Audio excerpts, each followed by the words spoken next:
Welcome to New Jump City, everybody, where we recap the week in American and Japanese sequential art. I am your host, Christian, the Unbiased King. And joining me through StreamYard, it is the man, the myth, the legend, the tank top sage in his Knicks tank top uniform thingamajig. It is Joshua Gangsta Time Code. It's called Partner, but it should be called Gangsta Time. What up, Chris? What's good, everybody listening? Yeah. Also joining us, it is our producer, Edgelord, the big news, Brian. なんというビッグニュース What's up, nerds? Hey, we're back. We're back after a nice Knicks sweep. Hope you guys had a wonderful Mother's Day. Shout out to you and yours. Very excited to be back with a brand new show. We got a lot to go over. I'm continuing my journey into Shonen Jump's lineup. It's been a while since we actually talked about it. Since I think we last talked about it, there are 3 new series. I'm going to rearrange some stuff. There's going to be a rearranging of the existing series that are here. I have taken Ruri Dragon off of the tier list first and foremost, not because I dislike it, but because it is unfair. If I can't put Hunter x Hunter on the tier list, Ruri Dragon can't be here either because it is very hiatus stricken. So, unfortunately. Are you talking months? Huh? Yeah, months. It could be a month Wow. between chapters. It could be an undeterminate amount of time. It's too irregular is the problem. But just know Ruri Dragon's a very good series. So if you're looking in the market for a chill, easy read, I very much recommend Ruri Dragon. But until, it gets back on its feet and is more regular, it'll be kind of off the tier list as it stands. We have 3 new series on the board. They've been going somewhat long enough that I can kind of like skip the probationary period and start placing them. First of all is this series, which the name is, I almost forget, Drawn to the Fire. It's a basketball series. I'm going to put this kind of on the D tier to start. It hasn't captured me yet. It feels like it's moving really quickly in a sense. And I'm not like, I'm not like a huge fan of the art style. Maybe it needs some time to grow on me. I have been vying for a new sports series to take over. And be like kind of on the forefront of Jump. And it's actually doing fairly well, so it might actually stick around. It might be Drawn to the Fire. It's usually doing pretty well, so I think it might stick around for some time. It always has a chance to move up higher on the tier list. The next new series is Roku's House of Oddities. I like this one. It's from the creator of A Gravity Boys, Brian's favorite series of all time. I really enjoy this series. I think it's very fun. It's chill so far, but it has like the potential to go battle potential. Right now, it's kind of slice of lifey, but it's there, and I think people should check it out in its infancy. A lot of potential. I am going to put it in C, possibly above Alien Headbutt. I'm thinking maybe even above Kanato's Magic. Yeah, I'll put it there. And finally, Class 2B Destroyers. This is from the creator of Gintama, which is a fairly legendary and well-regarded series in the pantheon of Jump. I have not read it personally. And this series I don't like very much right now. It's very dense. It is mostly a gag series. It's one of those like mixture of like gag action, but it is more veered towards gag. There's some character quirks that are funny to me sometimes, but I think it's extremely dense. I'm not particularly interested in the story so far. The art's good. The guy's obviously a pro, and he's a veteran, and I don't want to be like disrespectful to one of the goats of Jump, but I don't know. It's not doing it for me, so it'll round out the bottom of my D tier list. It may switch to F if it's just like going to keep going like this. I don't know, because I just don't like it very much. And I got to put something in F. I can't be lukewarm on all of these series. Hema 10 stays out, rounding out the top of my D tier list. It feels like it's kind of coming to an end. It's giving like final arc vibes, but I'm not sure entirely. But yeah, it's been like a mediocre kind of series. It's very fan servicey, which, you know, I'm not like crazy about, but like the story's okay. I mean, I feel like early on I really enjoyed it when it really capitalized on like kind of an interesting premise. But then it became like too much of a harem series, and you know. Wait, but that's right up your alley. Oh, shut up, Brian. No, it's not up my alley. If you guys read this, you would know that this is what a harem series looks like, not Dandadan. This is a harem series. But yeah, that's where Hema 10 ranks for me. Me and Roboko is bottoming out my C tier list. It's super enjoyable. I do like it. I don't know if it'll ever. I think like I don't think it'll like rise above C if it ever does. I'm still catching up to it, but it is just a gag series. So you know, it's very entertaining here and there. But yeah, I don't know. Alien Headbutt. I feel it can stay where it is. I mean, it's good. It's very fun. I think it might get canceled along with Kanato's Magic. Unfortunately, both these series are regularly at the bottom of Jump's rankings week to week, which is unfortunate because I like both these series and I would hate for either of them to get canceled. So, but them's the breaks sometimes. It's unfortunate. Kanato's Magic can stay where it is. I like it a lot. I think it has potential. I think it's in like not desperation mode, but it is moving the plot along where it's trying to kind of save itself. I think these series have a time to kind of like get things into gear because I think Jump like reevaluates their roster like every 3 months or so. So they're not in a period of like cancellation right now. So there could be a chance where Kanato's and Alien Headbutt saves themselves. I already talked about Roku's House of Oddities. Underdoctor can stay where it is. I think it's good. I think it's probably the best out of the three, and it will probably stick around longer than the three. Although it is also at the bottom of Jumps. I don't know how it's been doing regularly. Oh my God. My bad. No, you're good. Yeah, it's been 18th, 14th. This is actually the lowest on the rankings it's been. I would hope that it can reverse course. I feel like it'll get more leeway than the other two. If there's any of these three that'll stick around, it'll probably be Underdoctor. So yeah, if that's any indication. New Age Exorcist. I might even bring this down a little bit because I'm having trouble finishing it. Not because it's like offensively bad or anything. It's just kind of boring. It's like very like regular shonen. It's not anything I haven't seen before. It's not that it needs to reinvent the wheel, but if you're gonna be kind of like a standard shonen series, I don't know. It's missing something for me. You know.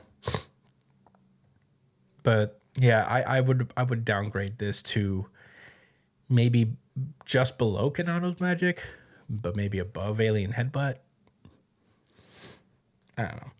I'm still debating on how I feel about Noe. Maybe I'm still too early along, but the fact that I'm having trouble finding like the motivation to like continue it is kind of telling in its own right. But I will catch up. Someone Hurts can stay where it is. I think it's still a lovely little series. It's a nice little like palate cleanser in a world of just straight up battle shonen. Witch Watch can top my C rank, which is fine with me. It's a very good series.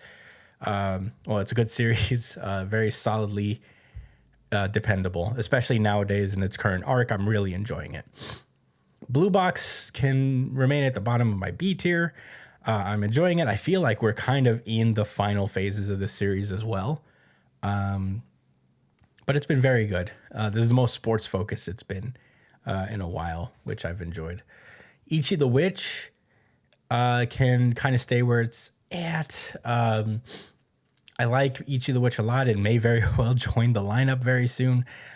So, cast your votes in the jump poll if you haven't already to secure your favorite series as our next series to talk about. Shinobi's Exorcist can stay here at B. Ultimate Exorcist Kyoshi, I might downgrade to the top of my B tier list because I feel like I may have gotten a little overexcited when I put it in A. It's a very fun series. I enjoyed it, but I don't think I think I shot the gun. I jumped the gun a little bit on this one. I ain't gonna lie. This is one of the few series that I do read that you're covering. Mm-hmm. I'll say that I agree. I do still feel like I like it. I really enjoy it like a lot. It's a fun read, but to throw it in A is pretty. You know what? It's with some big boys up there, man. Yeah, I realized over time that I was like, man, I really gave it too much oomph. And not that it doesn't deserve a lot of credit because I still think, I genuinely believe it should top off my B tier list. I think it's that good. And people should read it. It has a really good standard. Yeah, so. Like Yeah, so, but I think I gave it too much oomph. Maybe in a few years it'll come back to A rank. It could. I mean, it has that potential, but the fact that I've constantly been like arguing with myself over whether Shinobi Undercover is better than it is kind of like a telling thing for me. It drags it back down to B for that reason. Yeah, Shinobi Undercover and Ultimate Exorcist Kyoshi will probably be fighting for the top of my B tier rank until both of them are like of veteran status enough to break through and hit A. But A is for like series that are like, which is a dark horse. Ichi the Witch is definitely a dark horse. I've been enjoying the last few chapters, the last arc, and the last few chapters of this arc. I've been enjoying a fair amount. So, Ichi the Witch could very well come and take the spot as well. But we'll see. Going into A rank, those will probably stay the same. Sakamoto bottoming out the A rank. Akane Banashi in second place in my A rank. Very good series. The anime came out for Akane Banashi. It's very good. But for whatever reason, I still think the manga captures the vibe better. I thought it would like it does translate very well, obviously, to the anime because it is a performance art. But I feel like the manga is something special, so I think it is worth reading as well. Like the anime doesn't really overtake it. And of course, Kagurabachi remains at the top of my A rank by far and large, probably like the best series in Jump besides One Piece. So yeah, that's where my B rank is. Best series in Jump besides One Piece, still just A.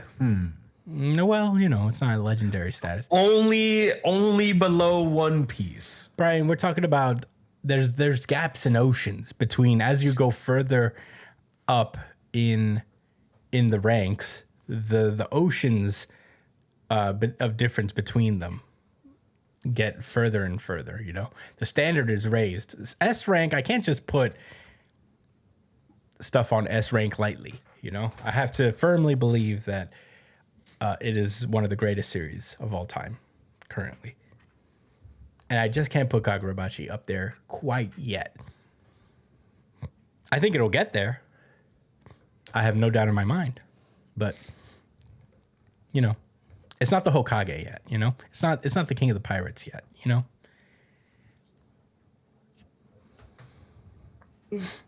But anyway, that's my tier list. I took too much time already just because I haven't talked about it in a while. And yeah. Does anybody want to update us on any of their reading journeys? I'm in the last arc of iShield 21. Oh yeah. I wish I could talk about it, but I don't know if Josh. Yeah, Josh Cares about has not spoilers. read it. He has to be spoiler free. Womp womp. Appreciate it, folks. But I have been watching Frieren as of late. Yes, I put Brian on some free reign. Yeah, it's one of those shows where I actually look forward to going home and watching it after work. Lately, It's so a when I very get good home, show. I like pop on Frieren. And the first episode is one of the best first episodes I've seen for an anime in a long time. But then as you watch the series, as you continue to watch the series, you start to realize everybody's kind of extreme. I talked to Christian about this. Everybody's extremely nonchalant at all times.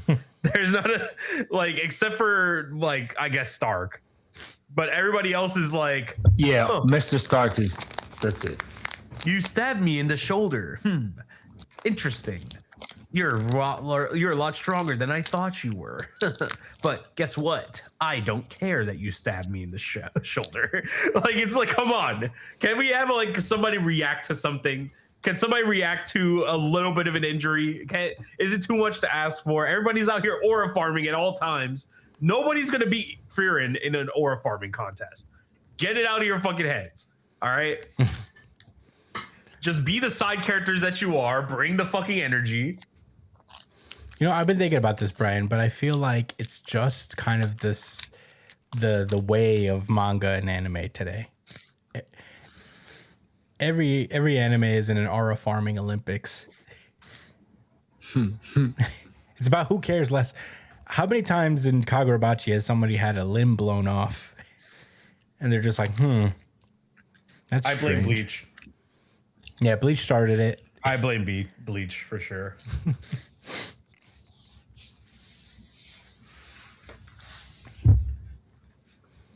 Well, hell yeah. Well, those all your thoughts on Free Run, Brian? I love it. I actually love the series, and it's grown on me a lot, even more. Like, the first episode sold me on it, and I watched it, and I was like, all right, everybody's so nonchalant.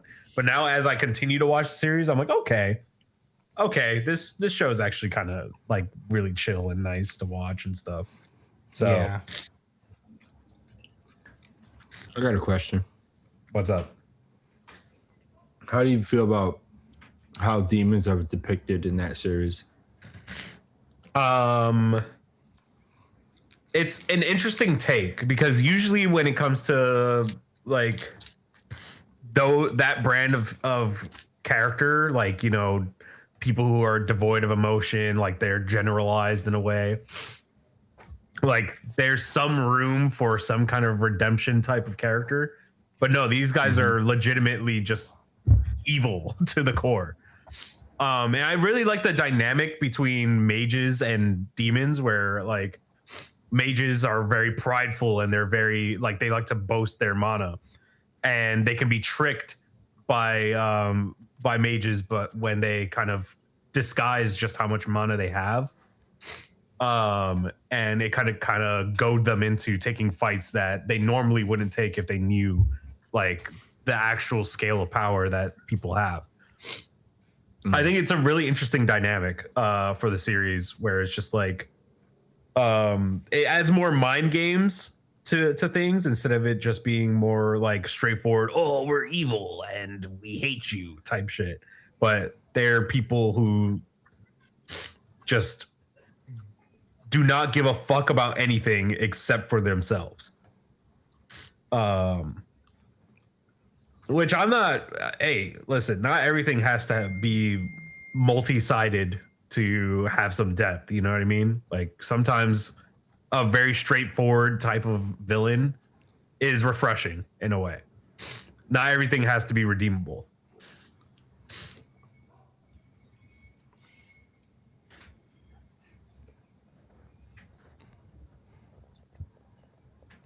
But Okay. those are my thoughts. What about you? What do you think about the demons?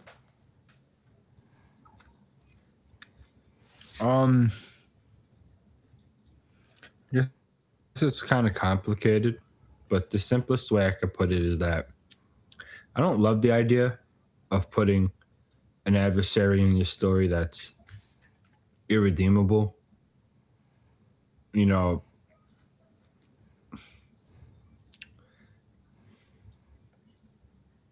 I'll just say it. It leaves a really bad fucking taste in my mouth.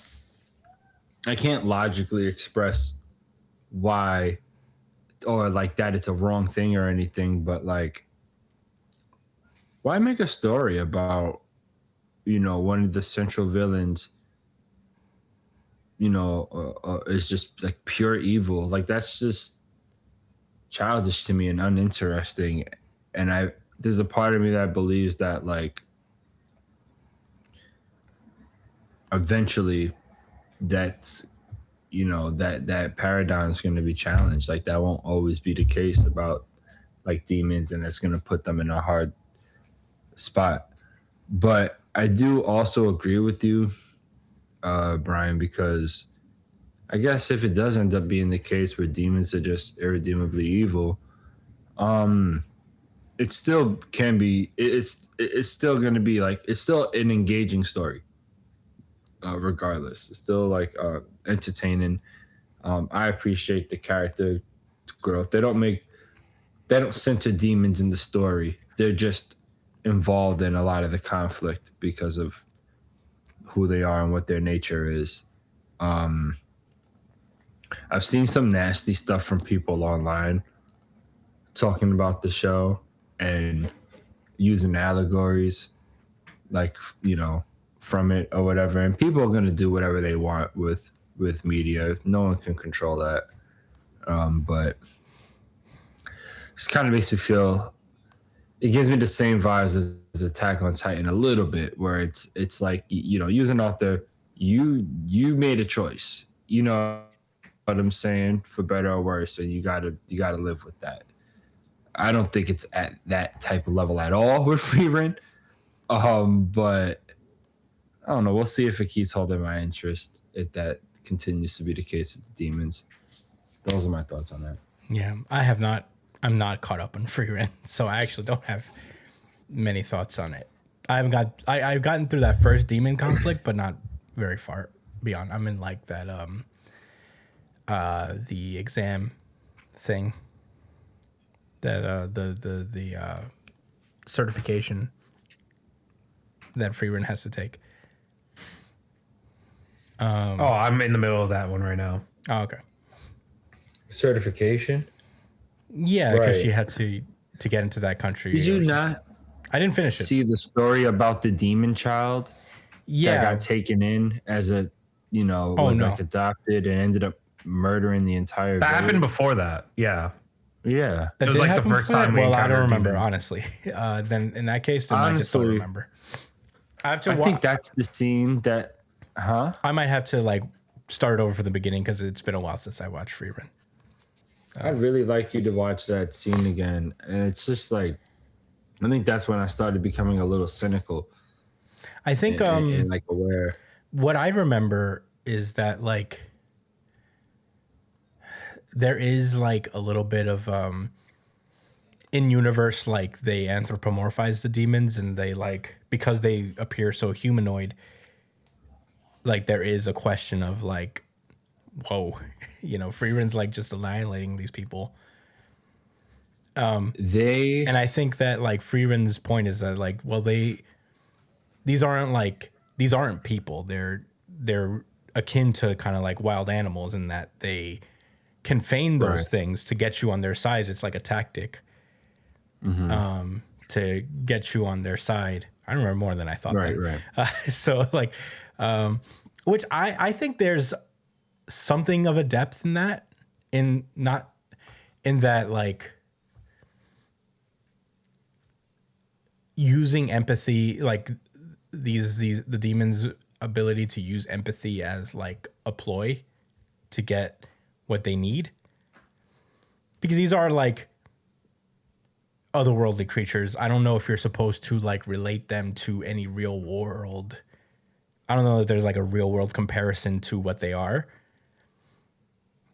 but I also haven't made it very far into the series, so I don't know how I don't think there's a real world comparison to them. Yeah, so like seeing the demons is more like dealing with like a tiger or a lion in their world, where they like use empathy kind of as a like as a way to like manipulate people into getting what they need. I don't know if you can like really draw a real world parallel, or they're supposed to represent something here.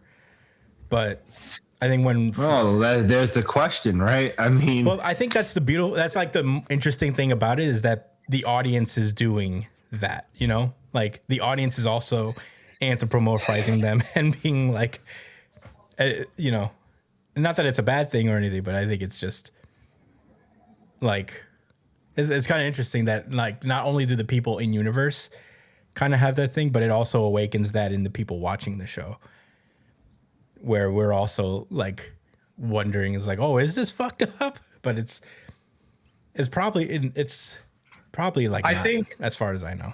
I think like at first, you know, you look at Firen's behavior towards like the demons, like at first, and you're like, wow, she's really fucking cruel to this kid, to like this demon child. And then you give that demon a chance, and you have hope that it's gonna be something that turns out to be good, and Firen is wrong. But that story of the demon child ends with the demon child going like Firen asks that demon child, why do you call out to your mom? Like your parents don't, you're not born with parents. Like your parents immediately like kind of abandon you. You have no idea what family means. Like, why do you call out for a mom? Mm-hmm. And the demon says, because humans stop when you cry out for your mom. The demon fades away. So it's like, it kind of hammers in the point home that by nature, this is how they are. Even when they're dying, they feel no remorse for anything that they've done. And I think Christian has a point where it's like, because they look human, you try to kind of find sympathy for them in a way. Like you try to find like a connection between yourself and them, but that's not really there. Like they just look like us, but that doesn't mean that they are like us, you know? If I may, so I said the scene with the with the child demon was like what made me cynical. And I think it's because like it was a fucking child demon. What are we going for? Right? What is the message here? All right. If we look at it as just a series, we ignore anything else, right? We're just in this fantasy world. They're trying to create a guideline of these beings, right? That they are just created to deceive you at all means, and you should never ever trust them, help them or whatever. Always meet them with lethal force because they're trying to kill you too. I mean, that's pretty intense, and if that's the way it is in the show, it is what it is. I'm not, I don't have sympathy for these creatures. They're fucking it's fiction. Mm-hmm. I just found it weird to push that point with the child, and it's like, what are we going for? You're still a human that created this story, so are we just going for like this stuff, like this? Was he just trying to awe us? What's the word? I think it's for? like, I think was it's it just for shock value? No, or no. I think and if it's not for shock value, then what? I'm sorry. I think it really is just like an interesting, he may not have, as far as we know, and as far as the series in the anime form has gotten, we may have not gotten an answer on this, but it is just kind of a question of, pulling on people's empathy. And there's people out there that do pull on empathy for, like for the sake of it, not for sake of it, but for their own gain, There's definitely people who do that. Oh, you mean like in real life? It's not I think it's not a one-to-one parallel to any like type of person or situation, but it is like, I think more of a question on, at what point does like At what point are like you're just being deceived by people who are willingly using your empathy against you? You know? And these demons could be that not a particular type of people or people from a race or something, but just a general like type of person who can scam you using your empathy or, you know, use like to physically harm you or in any way. Because there are people who do that. Sure, but I don't think that criminals need to be eradicated. No.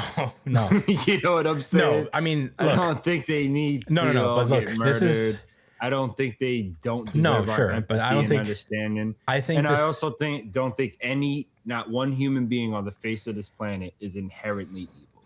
yeah, You but know? that's like, So what I can't. It's really hard for me to. that's only if you take use like that- art like incredibly literally, you know?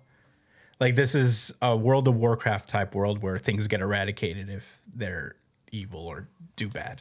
And if that's the case, that's You're not supposed to extrapolate that like, hey, you should absolutely eradicate people. It's just, but I think he's just I want to posing. believe. I think he's just posing a societal question, and I don't know. I haven't made it very far. Like I said, I'm like not particularly far in, and not that like he's asking should we absolutely eradicate these people. I think it's just the nature of magic and demon world and demons, these otherworldly creatures. But I don't know. I think like that is more of a societal question of just how these kind of like predatory things work, where how like not sociopaths or whatever, but like scam artists and, you know, like sociopathic murderers or so use your empathy, even when you know they've done horrible things, how they can still like kind of access your empathy in a way to still like achieve their means. It's like kind of you know, I guess like the downside of empathy if you could think about it. But not that empathy is bad or anything. Like destroying them doesn't have to mean brutally murdering them or anything like that. It could be a metaphor for like when you have these type of people or situations in your life, you need to cut that off. Sure. Because it's inherently toxic. Sure. Or whatever, or, you know, Absolutely. Destructive. If you don't take it literally in that sense, you're right. not supposed to take it literally. I'm just saying that in real life, there are people who go out to war or they go occupy other people's lands and they treat, you know, whether they're rebels or they're civilians or even children, they treat them all as enemies and say to themselves, hey, you never know. That could have been holding a grenade. Sure. That wife and her kids could have been ready to bomb us. So you don't have to take it literally, but you know what? I did. And I don't think that that's a lack of media literacy on my behalf or a lack of imagination. I think it was just a little triggering because that's something that happens in real life. And there are actual fucking bigots online that, sure. I'm not saying they're using freedom to justify, you know, like their ideologies or anything like that, but it doesn't make me feel comfortable. Yeah. I'm also willing to admit that, you know, I'm probably, you know, again, I'm probably just being really sensitive, like to it, but yeah, I don't know. I want to believe the series is deeper than this, though. I know what you mean. I want to believe there's more to it. There's a reason that the demons are like this. There's something that happened. You know, like, I mean, you know, it's like the way they're framing it is just, it's like, you know, dealing with like a wild animal, like a tiger or a bear or whatever, which, you know, I still don't condone absolutely wiping out an animal but you know, they're sentient. Like, sure. It's totally different. You can't, I think it's Animals weird. are sentient. I think it's weird to view them as anything other than like human. Animals are sentient. They're literally evil humans. No, They are that's, devil humans. but that's what they do. You They know what I are mean? Judeo-Christian devil people. Evil. They are sinning people.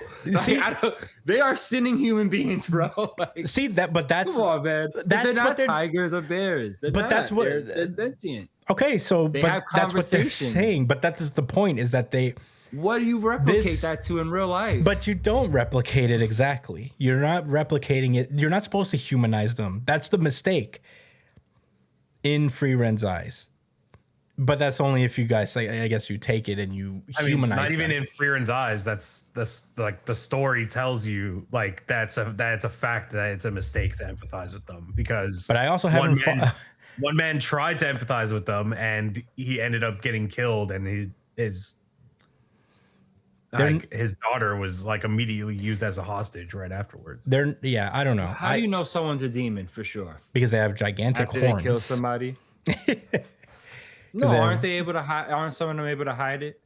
Are they, or Brian? I whatever? don't know. I don't remember. That hasn't been really fleshed out yet. All right, so I could be misremembered. Yeah, I have to But finish that, this like to remind you, that story started with that demon child eating of another person, like another child beforehand. And even No, that then, motherfucker had to go. Don't yeah, get and me wrong.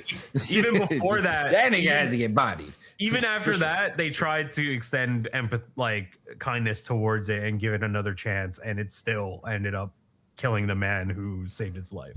Yeah. So Yeah, I want to be clear. I am not advocating to spare the demons' lives. I just hope that there is a deeper story element involved as to why demons are inherently that way.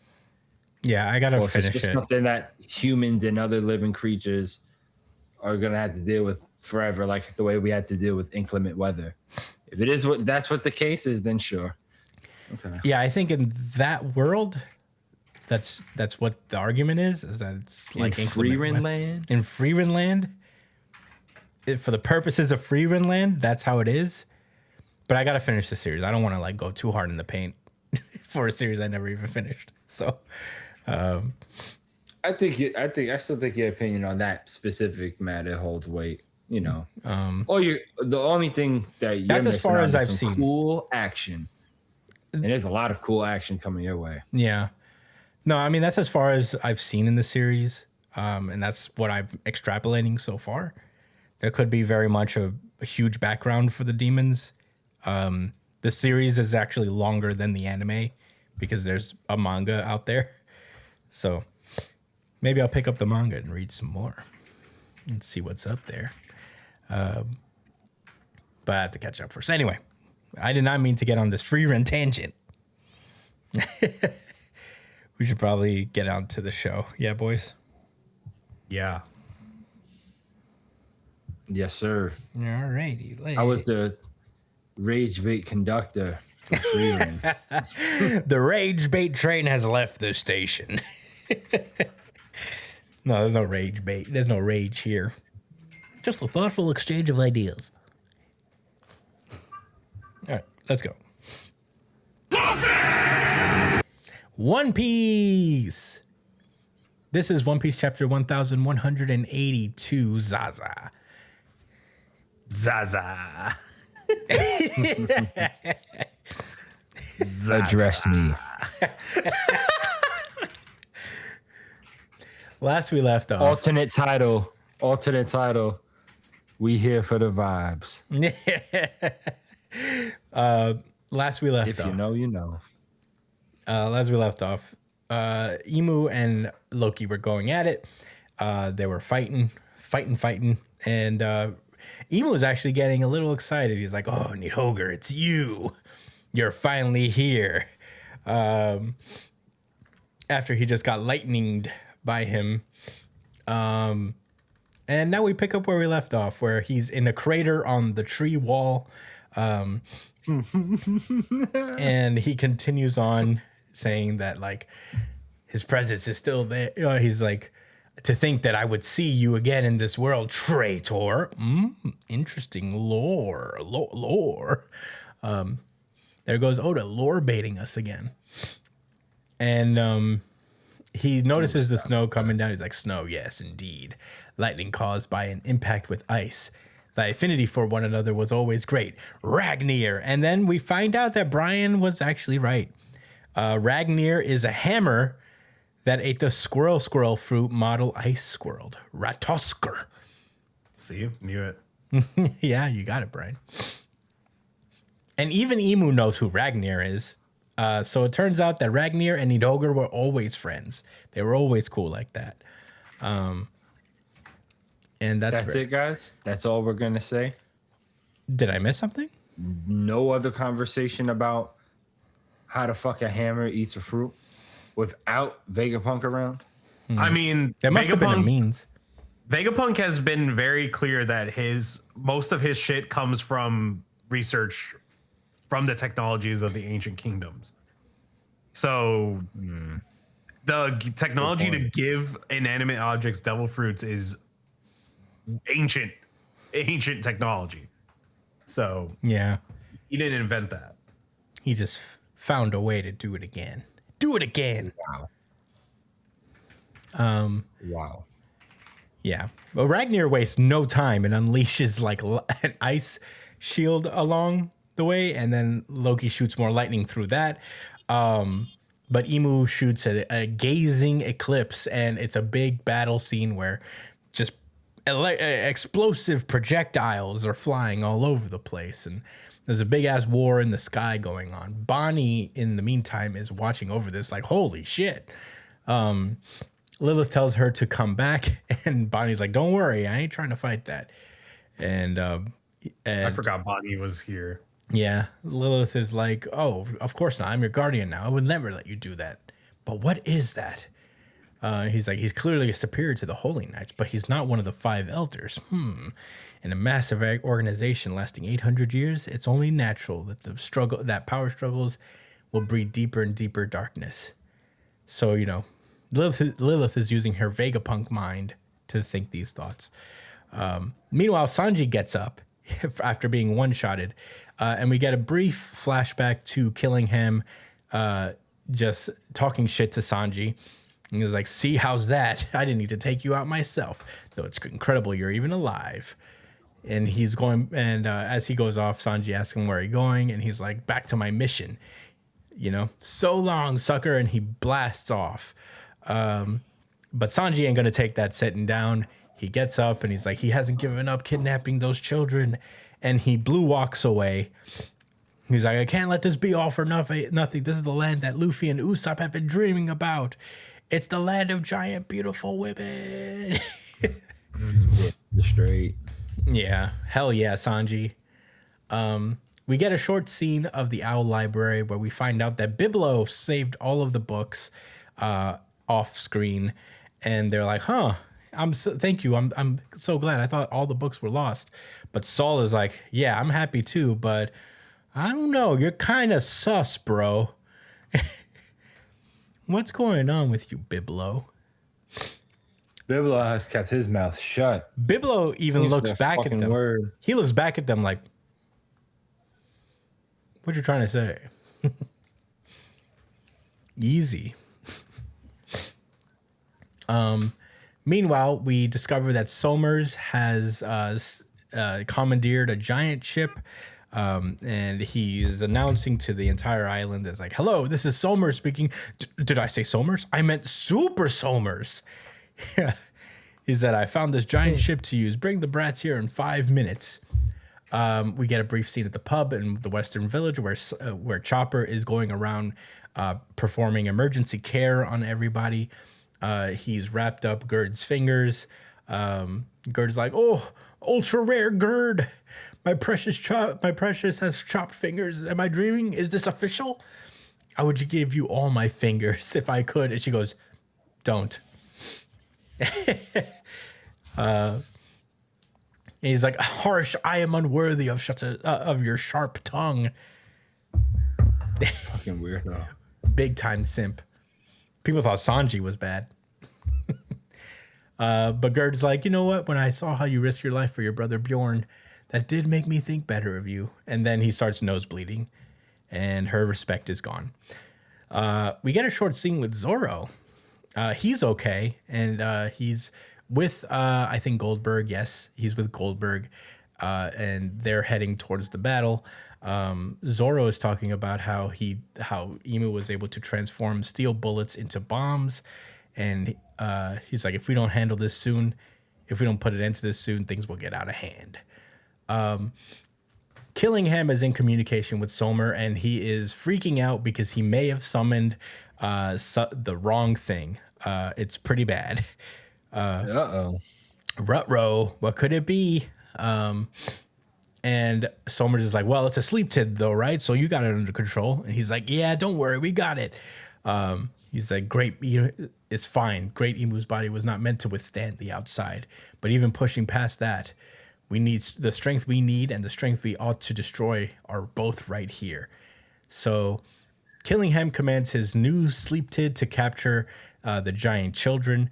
And he explains that where they're born, obviously above the red line in Marijois, they're even above rain clouds. So it never rains over there. And it's so much so that they're kind of scared of the rain because they've never experienced it. And the mere concept of just water coming down from the sky is terrifying. Along with the people of D and Nika, it was the most common boogeyman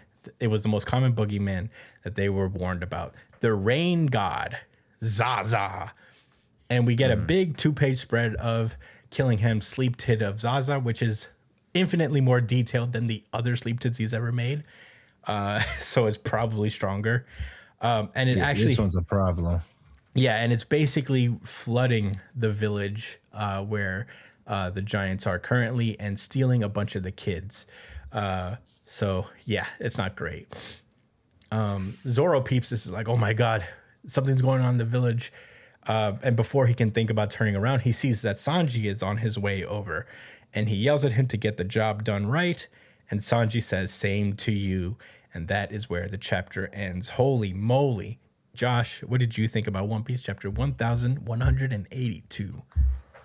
I'm really happy that it's Sanji and Zoro pulling up to fight that thing. Because had it been anybody else, it would have been super slow.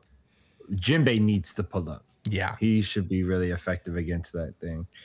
But, I mean, that is a devil fruit where, a devil fruit user's worst nightmare. Like I said, they're so high up, they don't get rain clouds. That's crazy. That is crazy. So where do they get their water from? I guess from other nations. Probably from other nations. Wow. Wow. And they're so scared that they created this thing. I don't know what to say about that. I other than what I already said before. I'm on to Biblio. He's a person. Oh yeah. He's a person with the owl fruit model warp shit around, especially books I like. LOL. Yeah. Like that's the model he is. I'm still not over the rat eat. Like, why? What the? You really hate that, the odor, bro. I don't fucking understand.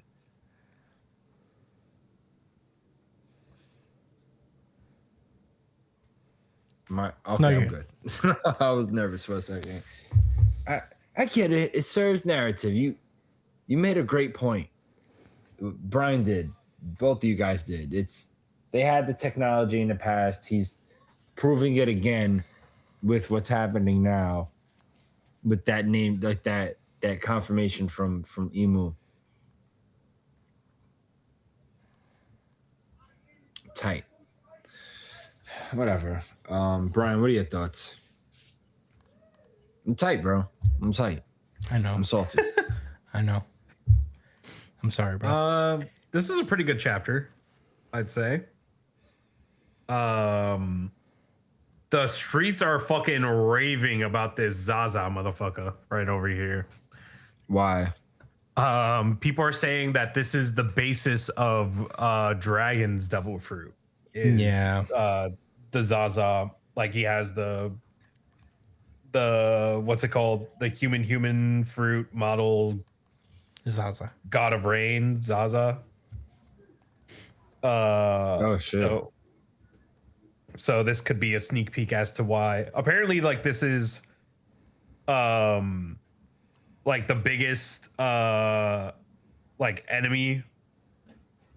This is the biggest enemy of the world nobles and shit. So Yeah. that would make sense as to why, Dragon is so highly, sought after, and why he's the most, like the biggest criminal in the eyes of the world government. He also made it rain at Rogue Town. He did do that, yeah. The rain just randomly came with him. So I don't know. I'd say that's a pretty cool ass fucking ability if this is what Dragon's Devil Fruit is based off of. Really cool design as well. I really love this semi 2-page spread of this battle that's happening here. It's so dynamic and so fucking cool. And I'm really excited to see more about this God of Rain character. But yeah, honestly, I don't have much else to say. It was an awesome chapter. Sick. Well, this was my RGC personally. Certified RGC. Certified RGC. Certified RGC. I love the little lore tease with Emu just being so psyched to see his old friends Ragnir and Nidhogger again. I am so interested to find out more about One Piece, like the past, that era. It feels again now that we have the questions of God Valley answered. I can't wait to find out the era of Joy Boy and all of them and see what the hell happened over there. That was really it was really interesting to me. I'm with Josh in highly suspecting Biblo of foul play. Yeah, get it. Foul play. Foul play. That's a good one. I did it on purpose. That was nice. Yeah, and I am on board with Dragon having the Zaza fruit. I think it's a definite, to be honest. It makes the most sense. Especially him being the world's most wanted man, despite him being desk man, as everybody says. Never leaving his house. I think it's because if the moment that he uses his devil fruit, they're probably on his ass. So he probably can't do much without bringing in a lot of attention. Yeah, I don't know. But either way, I think Dragon definitely holds the Zaza fruit. And I'm excited to see that revealed. I'm also right there with you, Brian. I think Zaza's design is really fucking sick. Especially the way it's drawn here. It is interesting that it is the most detailed of all of Killingham's sleep tids. So, he knows it very well. And I wonder if it's just like it parallels with how strong the sleep tid can be. I'm very excited to see how they stop this whole thing, because now the Holy Knights are looking more and more like big threats. Like it's going to be tougher to take them down. I think the matchup is really going to be Zoro's going after Killingham and taking down the Sleep Tid, and Zoro. Did I say Zoro? Sorry, Sanji is going after Killingham and taking down the Sleep Tid. Zoro might go after Summers and fight Summers. Yeah, I think that's how they split up. Yeah. First of all, I also like, I'm a sucker for whenever Zoro and Sanji show like their mutual respect for one another, even in their little like argumentative ways, because this is as close as they can get to a vote of confidence into each other, because Goldberg asks if he should turn around, but then Zoro sees Sanji and he's like, nah, Sanji's got this. If Zoro didn't have absolute faith in Sanji, he would have gone. And I think that's just like a cool little detail. So yeah, I mean, those are all my thoughts. I thought this was just like a really cool chapter, and I'm so excited to see where One Piece takes this. Hopefully it's not. Oh my god! I think it's on break next week. Classic. Fuck! I'm so pissed. I expected nothing less. Oh my god. Oh my god. That's so annoying. Well, One Piece is on break next. Yeah, it's on break next week for sure. You just came from break, bro. How much more of a break do you need? Take as much as you need. But those are all my thoughts. Do we have anything else for One Piece? No. I'm assuming Josh is a no as well. So I'm gonna move. Oh, That's a no. hell yeah. All right. Well, in that case, I'm gonna move onward. Bloody cross. Sakamoto Days. This is Sakamoto Days, chapter 258, Sonic Boom. Last we left off, Seba and his brother Mafuyu were getting dunked on by Big Bro. What's his face? Big Bro Club.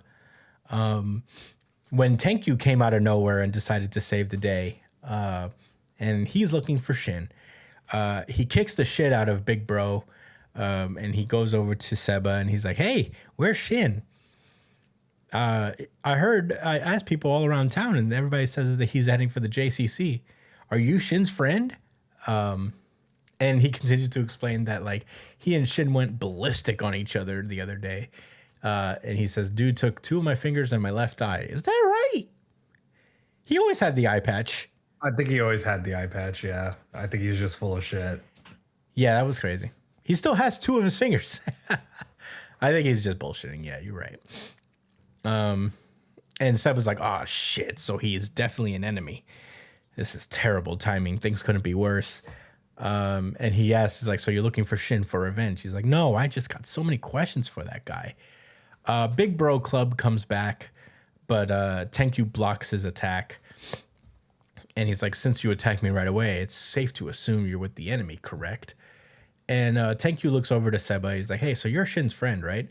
I'll help you kill this dude. If I do, will you help me find Shin?" And Seba's like, "All right." Sure, I guess it's the best shot we got. And Tenkyu's like, "All right."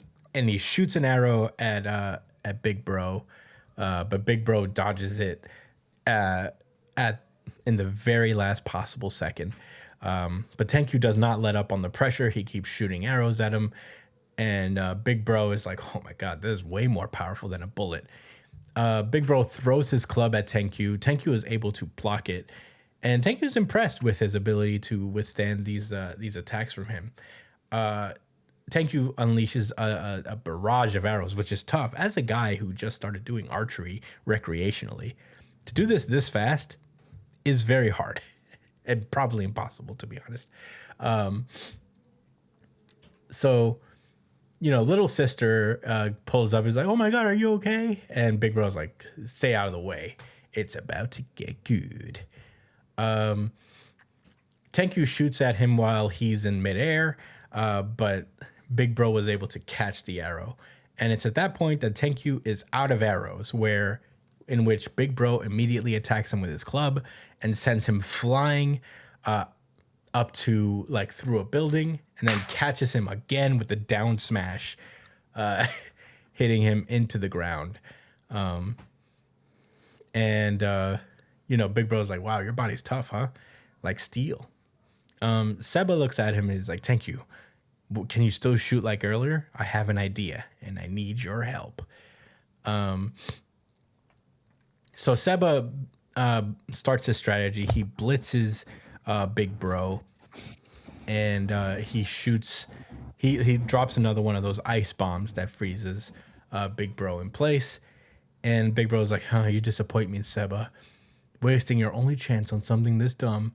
And then he notices that one of Mafuyu's shoes is missing. And we see that right behind Big Bro, Tenkyu has the shoe locked up in his bow. And we find out that the strategy is to take the shoe and to shoot the arrow as hard as he can. He's like, what? There's plenty of stuff that will make a better arrow. He's like, don't worry, I'll create a momentary distraction and, just wear this and stay back. And Tenkyu's like, well, if I'm invisible, I might as well get it done and just clobber him. And he's like, you want to see Shin, right? Trust me. And then Tenkyu, Big Bro peeps Tenkyu behind him. And he's like, that's stupid. If it's just sonic speed, I can follow it. And Tenkyu lets the thing go. And we get a little explanation from Seba that the moment an object breaks the sound barrier, it causes a sonic boom. That shock gets converted to energy and accelerates the shoe by another order of magnitude to a degree where Big Bro cannot keep up. So he gets socked in the jaw by Mafuyu's shoe, and that is where the chapter ends. Oh my God. Josh, what did you think about Sakamoto Days, chapter 258?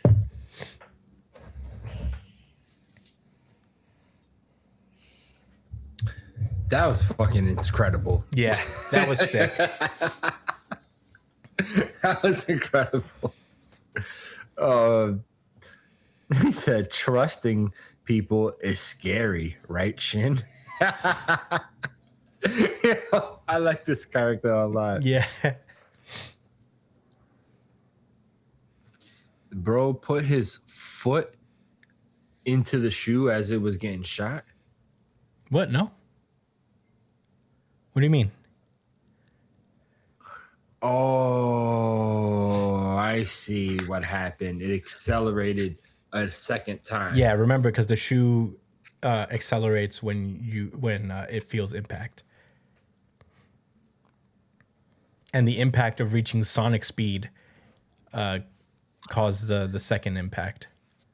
I mean, that was cool as hell, but he parried that shit, bro. He parried it. We would have seen a hole through his chest already, and that would have been the end. He got hit in the jaw. He parried that shit, bro. Okay. No, if he got hit in the jaw, he would have been dead. I mean, that shit went. He got hit at above sonic speed Yeah. with a blade. That shit would have ripped his head off. No, the blade's not. He didn't get hit with the blade. He got hit with just like the front of the shoe. That doesn't have a blade. But it's like sharp, no? The back of the shoe Isn't it has the blade? blade. And he got hit with the front.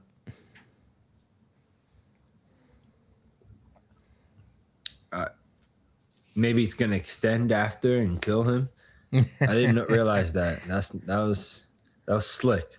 That was fucking slick. I'm gonna lie. I think my favorite part of the whole chapter when he's like, "Oh, your body's tough, huh?" He's like, "That's a strong point of mine." I would say so. Everybody's fucking durable in this series, man. Yeah. We should know this by now. It takes a lot to kill anybody in Sakamoto Days. Renji would be proud. Right? Renji wouldn't last a day in Sakamoto Days.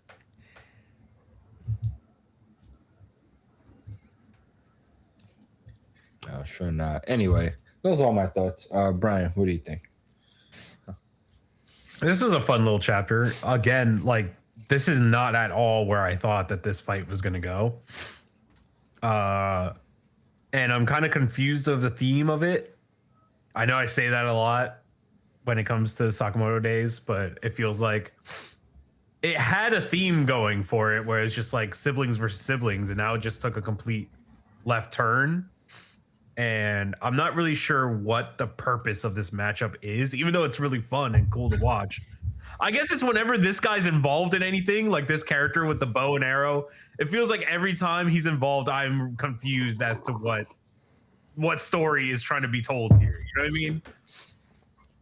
Yeah. Because it's like, what is the, like, aside from, oh, it's really fucking cool and awesome, what purpose does this serve the plot? You know what I mean? Like, what is these two characters that have never interacted before, that have literally, like, they both kind of are semi new to the story.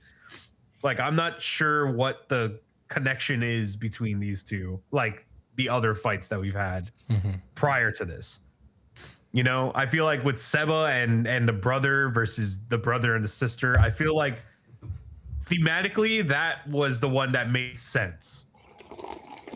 And now we're here with Boy doing both things with his foot and shit. It's cool. Don't get me wrong. It's really fucking cool, and I like it. It's cool, but at the same time, it's also where's the substance in this? You know what I mean? But yeah, that's it. Those are my thoughts.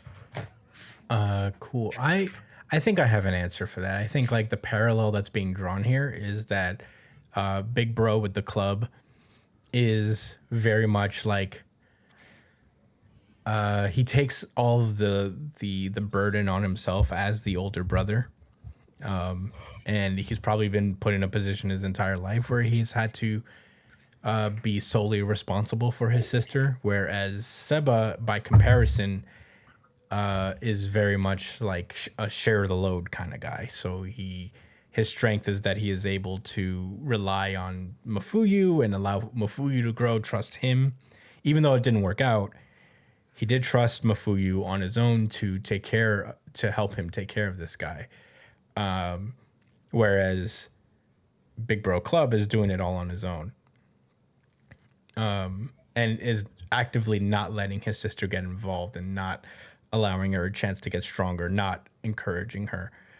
Tenkyu is not necessarily supposed to represent anything in that dynamic other than Seba's willingness to, to accept help from others if need be to protect his brother, as opposed to being a big, strong, do it all yourself kind of guy, which is probably what's going to get Big Bro Club in trouble. I see. Okay. But that's what I guess that makes sense. Yeah. Because you see that like he's telling his sister to stay away, where she couldn't hurt the situation. She is also one of the best graduates of Assassin High School. Yeah.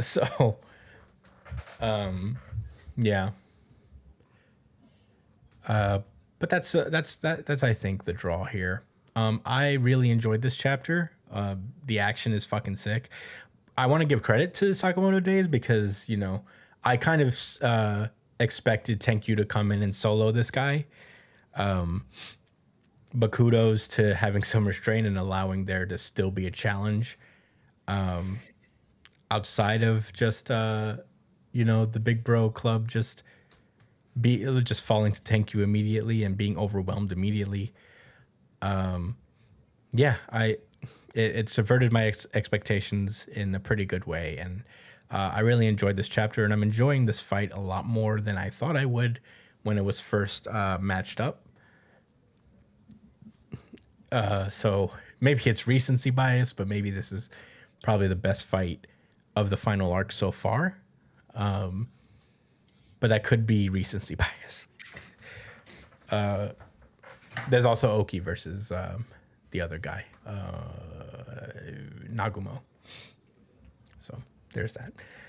But those are my thoughts. Do you guys have any rebuttals or anything? No. No, sir. Alrighty, then let's move on to the next one. Tell that pussycat girl me know what. Kagurabachi. And with that, I'm going to pass this one over to Josh. Thanks, Chris.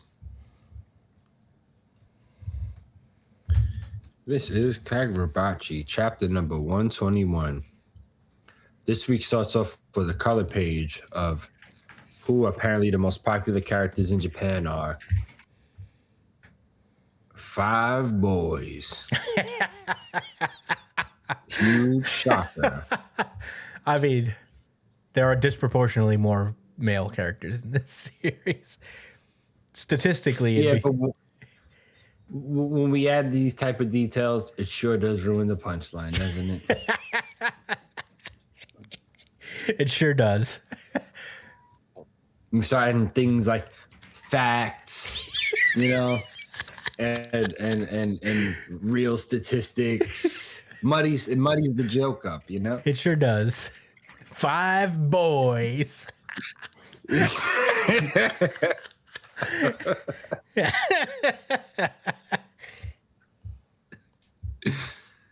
sorry, Josh. I didn't mean to step on your joke. Nah, it's okay. Last week we were continuing the Hiroshima talks that turned incredibly violent. I'm not going to rehash everything. You should already know what time it is. He's fighting against the prince, big boss man himself. And last we left off, they used a fucking ultimate ability from the game Marvel Rivals, literally from Magneto, called Media M. And your boy Soga launched a spherical chunk of metal at this Mikaboshi prince. That's where we left off last week. This week you see the destruction that remained, an entire crater. Shiba teleports down there because he can do shit like that. Instantly, right after a huge explosion, he pulled up to the crater. Mr. Shiba. Smart guy. Anyway, let me relax. So, the Mikaboshi prince, of course, isn't dead.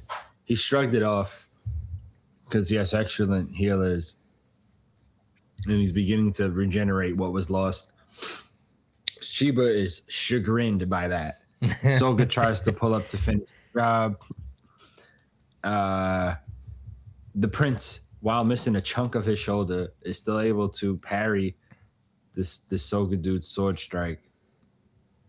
This guy stomps the ground. And by this guy, I mean, I think it's the prince that does it. I can't tell, actually. Well, one of them stomp on the ground and everything starts breaking around them. No, it's Super Casual who does that. Okay, yeah, Super Casuals, the Soga dude with the gravity abilities. He's trying to bring the prince down into the fucking earth with him. I guess he was very okay with killing himself there with the attack, because unless he knew a way how to get out of there. But that was the plan. Oh wait, Shiba's there. You could just teleport them away. We learned something new about Shiba and about how his technique works. So his ability is called Wicked Trick. It enables him to activate a momentary error for himself and whoever he touches, freely manipulating their positional information and physical properties such as height, weight, and so on. Wow. And so on. That's very fucking vague. Yeah. And he could do some more stuff. Saving for ass pulls later. Yeah. Yeah, he's Mr. I can do it all, man. You heard it here first.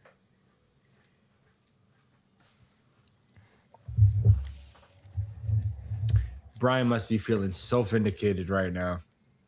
So they're still trying to sink the Mikaboshi prince down. And they notice that this guy, even though they're putting such immense pressure on him, he's still struggling and moving. Super impressive. And that's when Big Cheese and Mashiro also combine their strength and effort to try to finish off this dude with one last hit. Mashiro says some cool shit. He's like, yo, I've got Mr. Shiba. He'll teleport me back before I bleed to death, in response to someone saying he's going to die if he, keeps fighting. So right before they try to finish him, we see Big Cheese die. Yeah. There's 3 holes put in him, severing the top half of his body from the remainder of it. Bad. Josh, if I may. No mystery. Let's be clear here. No ambiguity. All right. He's dead. No, yeah. Thank you. And he's still cheesing. Cheesing to the end. He did, yeah. He did die cheesing. I believe so. Yeah, he did. Get rich or It's a lot die of blood. cheesing. He understood his assignment. He did. like Like, this is what I wanted. This is like a rat exactly what caught I in a wanted. trap looking for cheese. It's so poetic. If he could drink right now, he would. But he's a corpse. Shiba's witnessing all of this happen. But everything we're saying is going through his mind in these fast moments as he watches his colleague perish in front of him. And then he glances up above and witnesses Prince Mikaboshi's Nen Beast start to form from the above them. His Nen It's Beast. very unclear exactly what's. I think they're like heading beneath the earth. They're tunneling down. I believe that's what's happening. Yeah, But I this don't. creature. I don't know if this thing's actually there or if it's like a representation of. It's very hard to. It's really, vague as to what it looks vague. like. Yeah, It looks like a scorpion. it is a scorpion. I would say Surely it's much more than that, though. scorpion, caterpillar, bug, gross, ew. I think that's the thing that attacked the person. Yeah, I think that's the But- thing that's supposed to be attacking them, if it's Well, even there. While we're trying to put the pieces together, mentally speaking, I'm going to speak on this narration that they had. So up till now, the reconstruction of the environment that devastated Japan's strongest warriors was merely the side effect of the Sumika wielded by the 6 Mikaboshi Guardians. Its real power is the power to annihilate the enemy, which occurs in tandem with a unique spirit energy reaction. Excuse me? We'll talk about it later. The Mikaboshi Prince then says this is the climax as he looks at the Soga Prince dude, Super Cash. Yeah. And he also gets eradicated.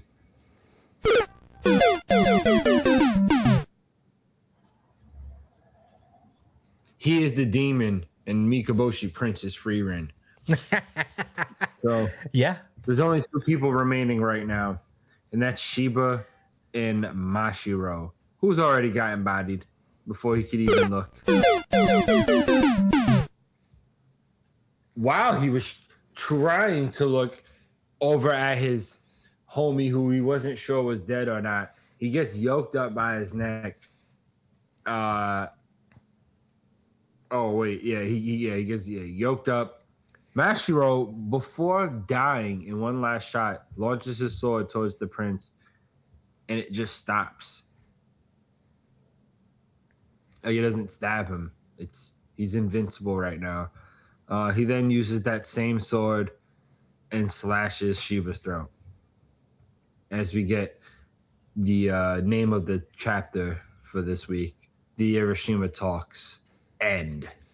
That's an he ended understatement. that shit. Yeah. So he's dragging Shiba, who's bleeding out from his neck, over somewhere, like out of their battleground or whatever.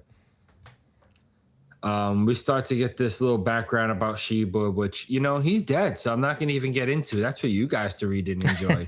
Body bag. There's just a reason. I mean, it's just more validation to feel bad about him. That's all it is. Yeah. Feel bad. He was Shiba's homie. That was his partner. Mm-hmm. They went through a lot of shit together, and he's dead. There you go. So Not only that, the dramatic irony of Shiva being like, we'll blow this joint before they even catch us. Nope, not this time.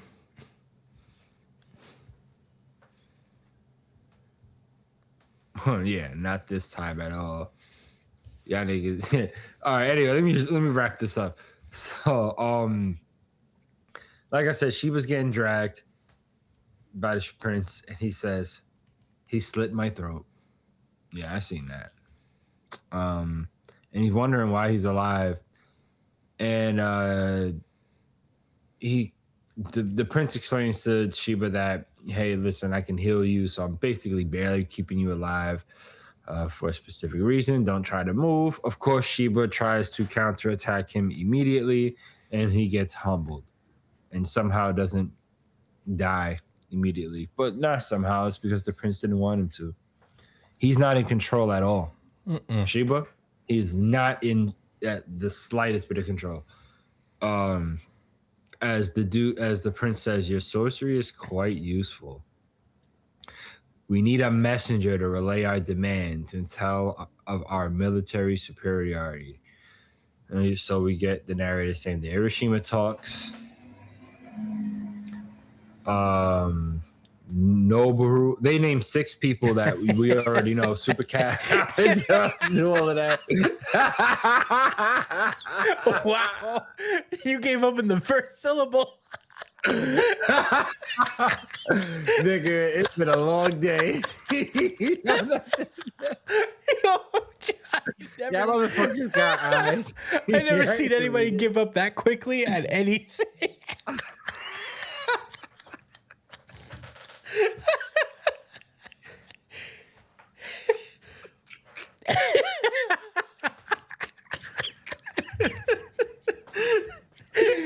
Bro said, nope. They listed 6 people. You want to do it? I can do it. I can do it. That's okay. Yeah. They're all dead. It doesn't matter. Niggas is packed up like the Sixers. The Mikoshi Prince is Brunson. Yeah. He's dragging and bead. The Philadelphia 76ers were all killed in the Hiroshima talks. Yeah. Togo Shiba. There you go. That's one. One man alone returned to Japan. And the chapter ends with Shiba slumped on the floor, having to look and listen to the Mikoshi Prince and whatever he says. Very vulnerable. Yeah, he's got to listen to him talk all that shit now. Mm-hmm.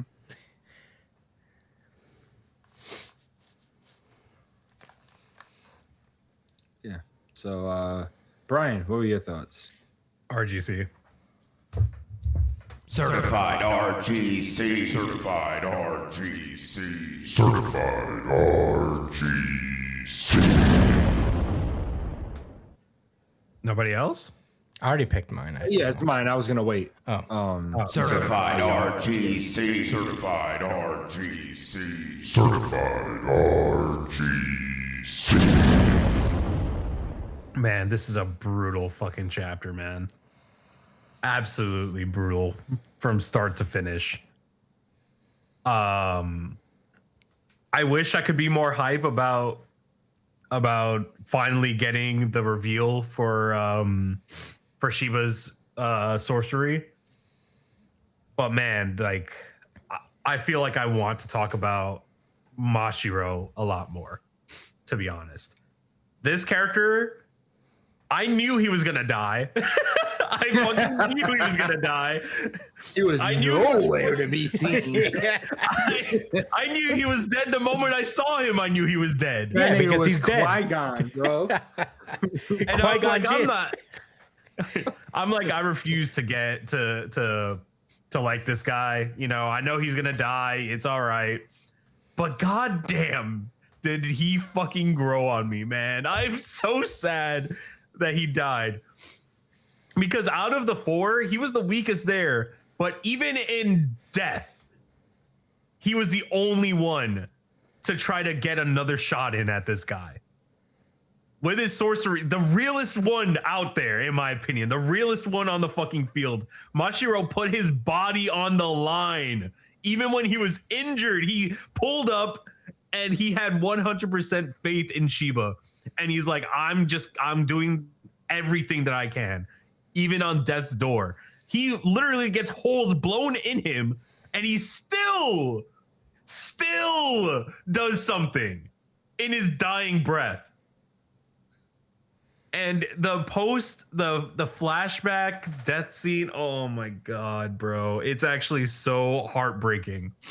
The The one that I Man. skipped over so brazenly. Yeah, but it's like, How dare you? I wish I could have just been like, oh yeah, I knew this was gonna happen.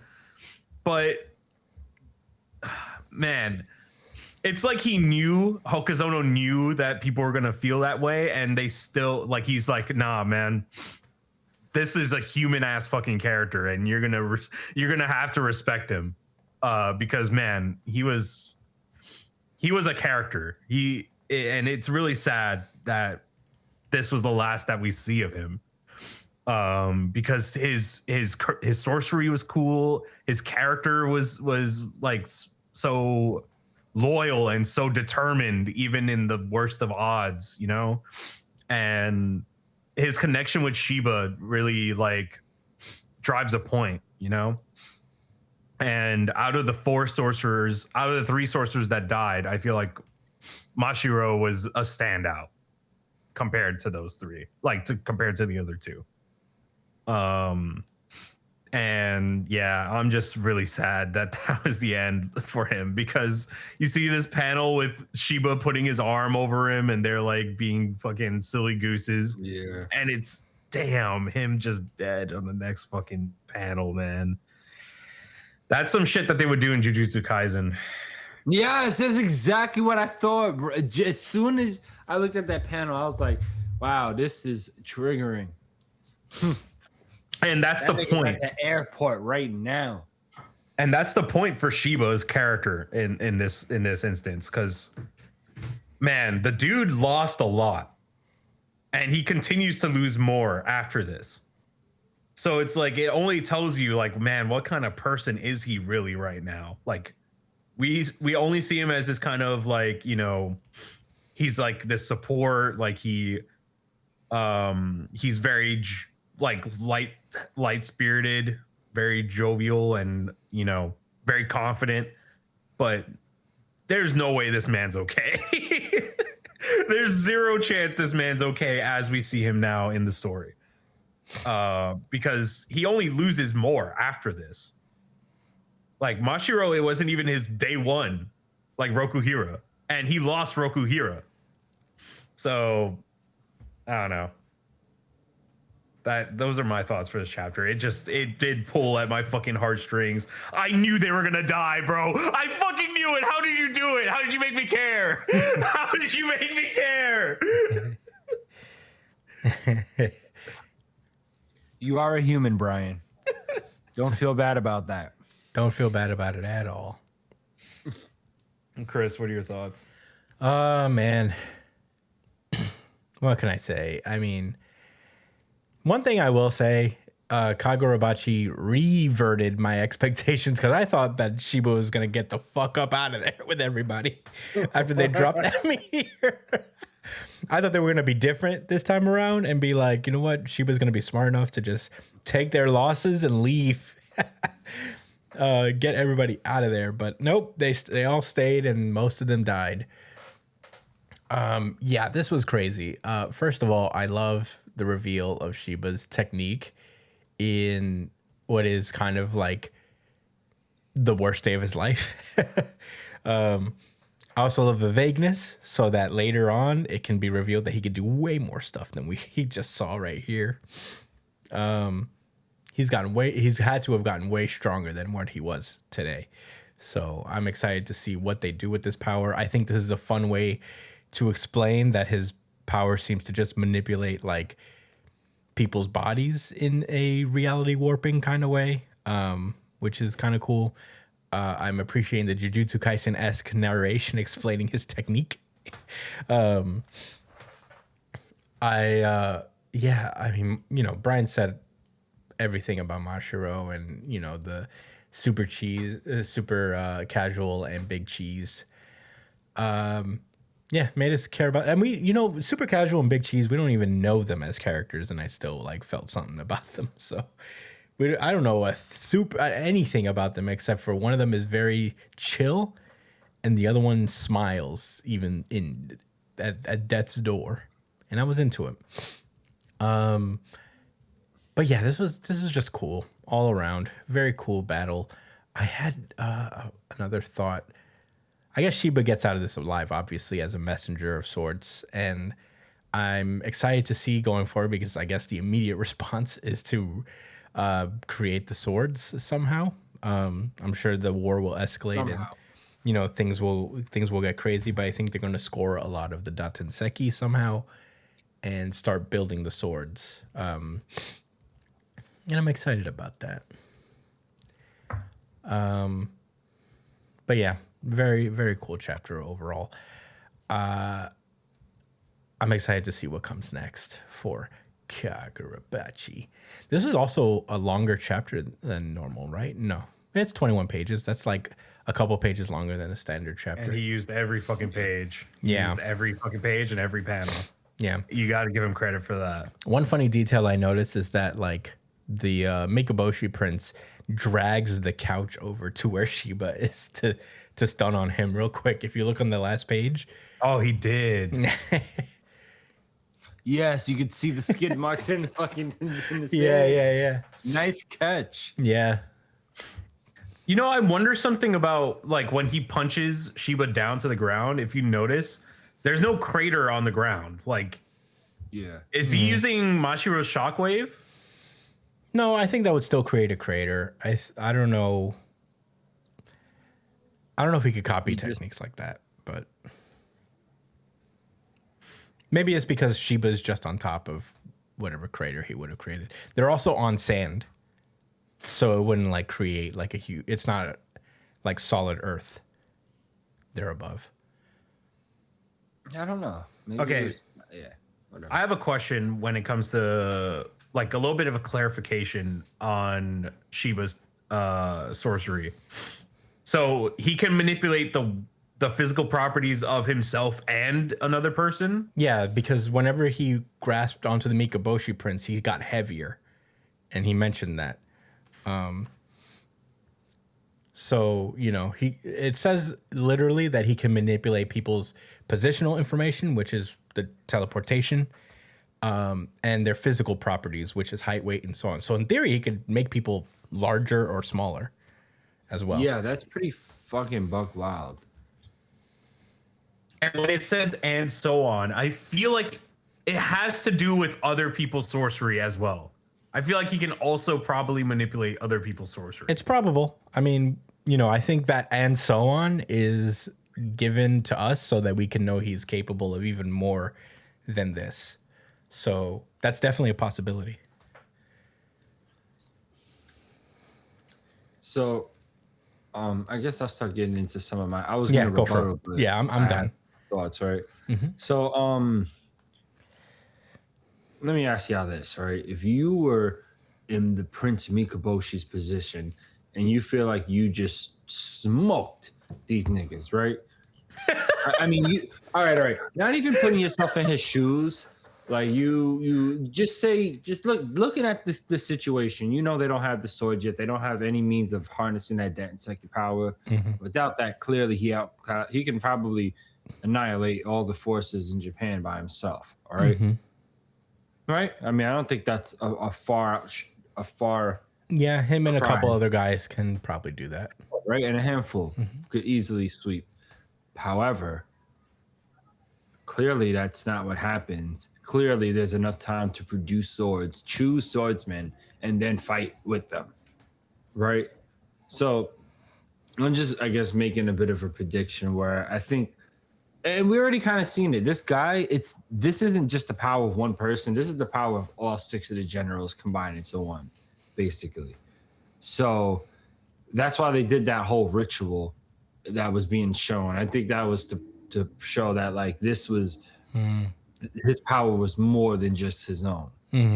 So he might have to recharge. This, which is why he's keeping Sheba alive to go tell them of it, because that they're expending that resource, in order to intimidate them, so that they won't have to do that again, because obviously there's a cost. That's what I'm thinking.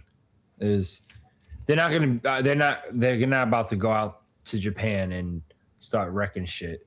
I think they're gonna have enough time to make these swords, and then they'll fight when they're ready.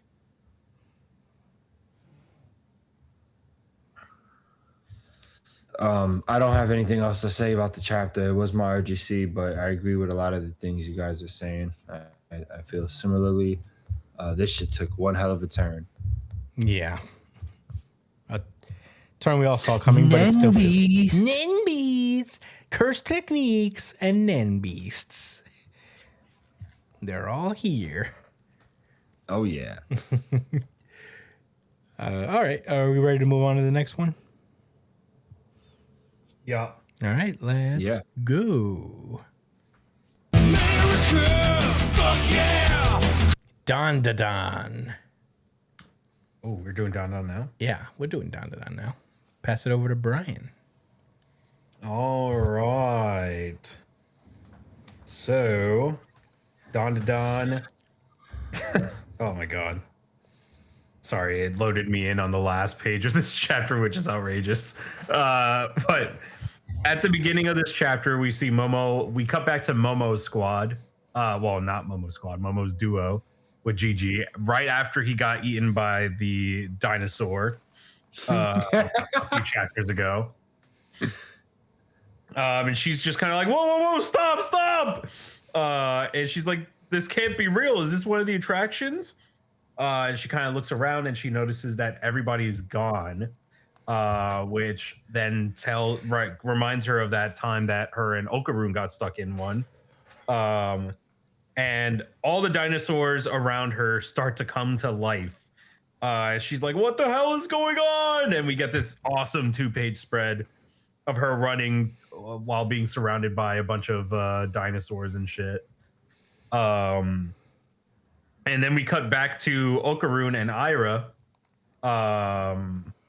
who are her name's Ira, right? Yeah, that's Ira. Oh shit, I got it right without even thinking about it. Let's you got go. it right last week too.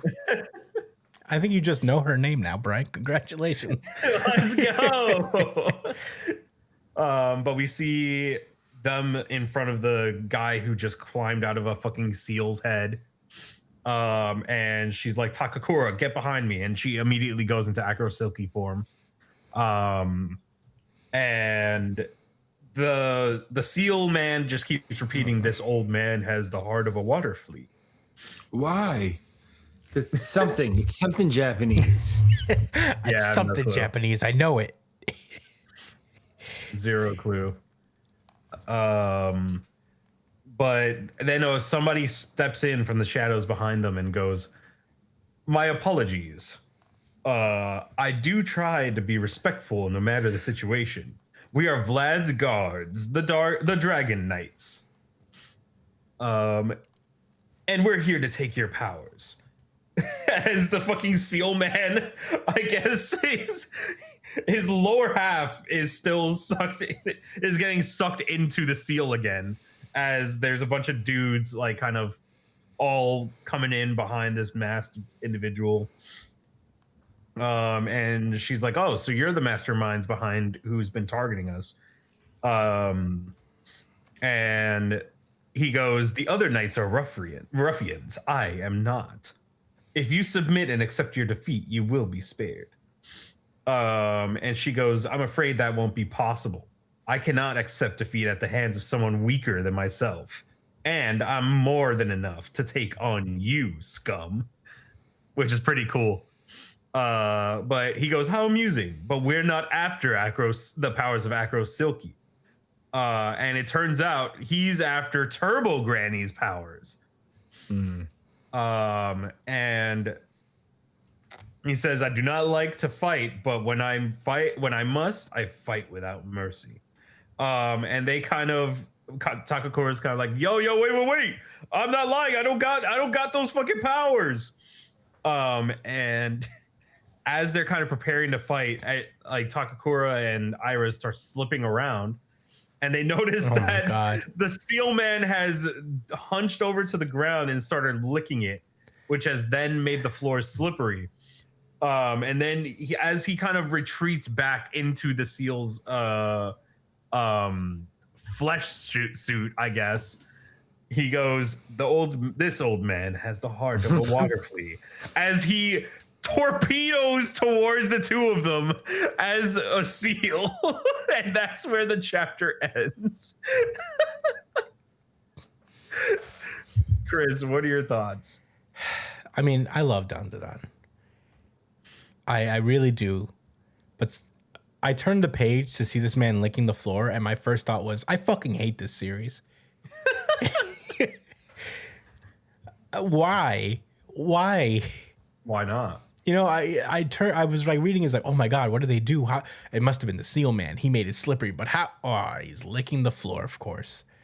Like a fucking weirdo. Obviously. There's no other way. That shit made me so irrationally angry. But then he torpedoed himself as a seal, and it made me happy again. So the ebb and flow of Dandadan. Yeah, I like this chapter a lot. This villain looks pretty cool. I like his giant scissors. I wonder what he does with them. Turbo Granny is revealed to be the adventures of Pinocchio that they've been searching for. I don't know if they're insinuating that Okarun still has a little bit of her abilities within him. It's possibly the reason he can use the ogre club is because he's calling upon that little bit of spiritual energy that she left behind. I wonder if they're teasing that he may get Turbo Granny back after this, but I don't know. In any case, this was crazy. It's very standard Dandadan insanity, and I am here for it. Seeing the dinosaurs come to life was pretty sick. Still no sign of my goat, Quinta. I'm more He's dead, bro. Shut up, Brian. He got Sweeney Todded. Oh man, you know what? I bet that this guy is supposed to be Sweeney Todd, because if they're doing like references to fairy tales and such, they're probably also doing references to musicals like Sweeney Todd. But anyway, oh boy, all right. But those are all my thoughts. Josh, what do you think about Dandadan? So I looked up something. I tried to see if that's like a term, like in Japan or something, part of a water flea. And when I couldn't find anything, as a matter of fact, the only thing I could find was references to the chapter. But I did just decide to look up a water flea, and there was something that I came across, right?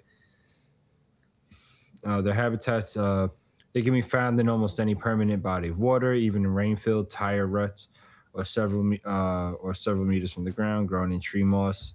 In the rainforest, they are mainly freshwater, and the highest concentration of water flea populations are found in the vegetation in most lakes and ponds. While very prolific in most freshwater bodies, water fleas are too small and weak to live in a strong current, which they are unable to swim against. They live in a water column and are light enough to stay suspended by using their legs and intent. All right.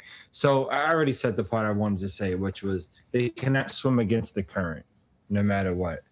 They just get swept along. And I think that's what he means by having the heart of a water flea, that like he can't go against against the tide. What he feels, or like what's whatever's pushing him to do what he does. I think I figured it out. I think you got it's it. Very bro. poetic. Good job, Josh. So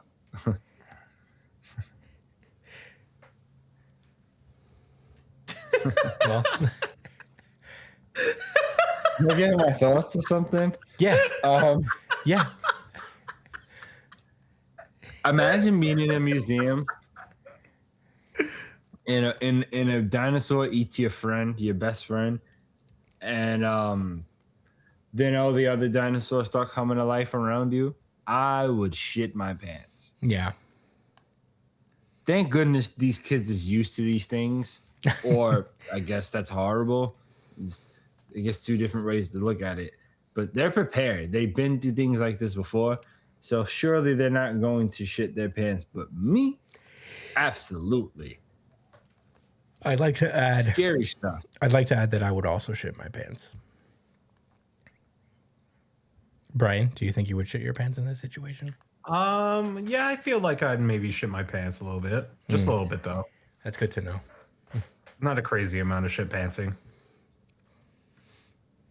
When Like medium fill of my diapers. When the guy said, "Oh, we know that you're a liar," I thought that was just funny at first. And then I was like, wait, they're trying to go after the Pinocchio power, right? So Yeah. maybe there's something to it. Turbo Right. Granny, I didn't make that connection. she has a long nose, but that's about it. Yeah, I don't know how much they actually relate to their fairy I'm looking at tales. Turbo Granny. It feels kind of random at They're this point. loosely connected. The other ones didn't really make that much sense. The only one that makes sense was like Little Mermaid being the singer girl, because you lose your voice, blah blah blah, and she's a singer, blah blah blah. But the other ones I can't really make a connection to. Oh, Turbo Granny does not have a long nose. I lied. Damn. But she looks scary as hell. Man, it's crazy how much Turbo Granny has changed since the start of the series, because she was a fucking psychopath when we Yeah. first met her. Yeah, she was a menace. She's really mellowed out. Yeah, well. Were those all your thoughts, Josh? Yes. All right. Hell yeah. Well, that was Dandadan, and the show's not over because we have a surprise series. Fill me picking in the car with me so I can chat. Black Clover. It has been a long time since we talked about Black Clover on this show. And we are picking this up at the last chapter of Black Clover, as it has recently ended. This is Black Clover chapter 392, Beyond Not Giving Up. We are picking up 2 years after the battle with not Julius, but Lucius, I think his name is, the paladin guy that took over Julius's body. And we've seen the battle between Yuno and Asta to become the Wizard King. Asta won that. Ball. Yeah. Asta lost that decidedly. Oh, no, not Asta. Yuno lost that decidedly. It is assumed that Asta is now the Wizard King. And we are picking up 2 years after that. We are showing the priest that raised them, the church where they grew up. And, he's bragging about Yuno and Asta having grown up here. He's bragging. The sister shows up, from before to drop off Nash. Who is going to enter the Magic Knight entrance exams. We see that Marie, Gauch's sister, is also being part of the Magic Knight's entrance exam. So that's pretty cool. We see Gauch is left behind with Gray, and Marie whispers into his ear that Gray is the only one who'd fall for somebody this crazy about their sister. So I guess Gray and Gauch are shipped. All right. Just like that. Yeah, just like that. We see that elves are also part of the Magic Knight exams. That's cool. I remember they were pretty much the enemy for a while, but it's good that they seem to have integrated into society. Charlotte seems to have gotten together with Yami, and they are officially married. Very cool. So, yeah.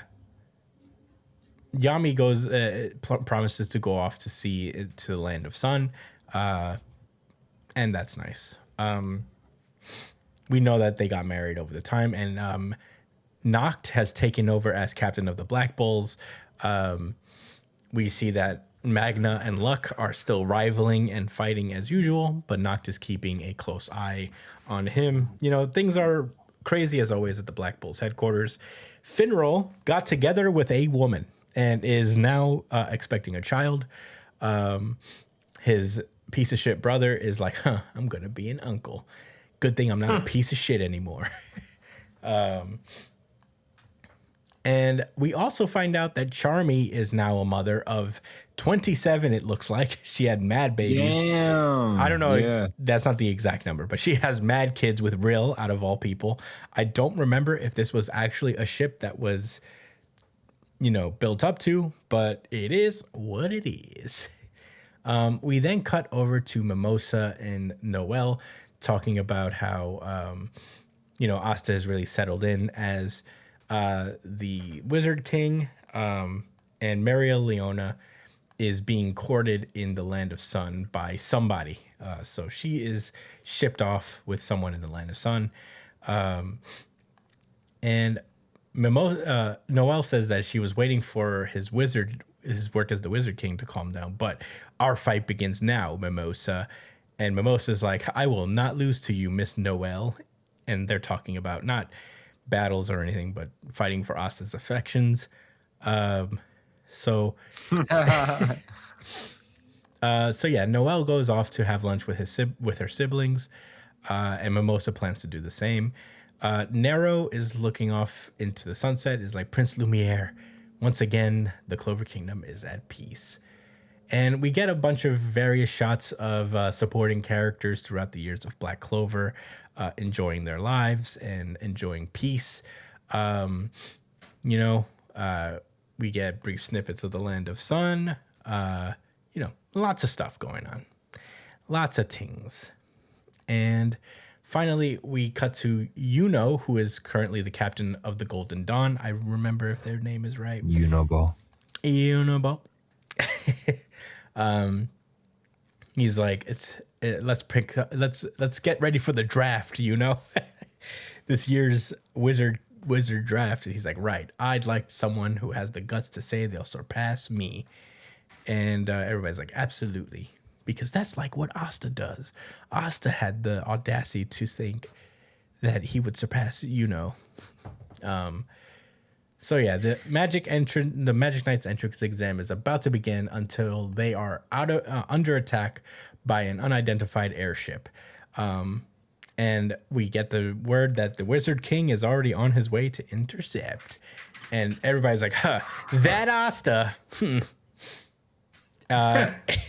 There goes that guy. He's so crazy. And, it's noticeable that Yami has the little evil demon guy as his Leeb-esque demon buddy.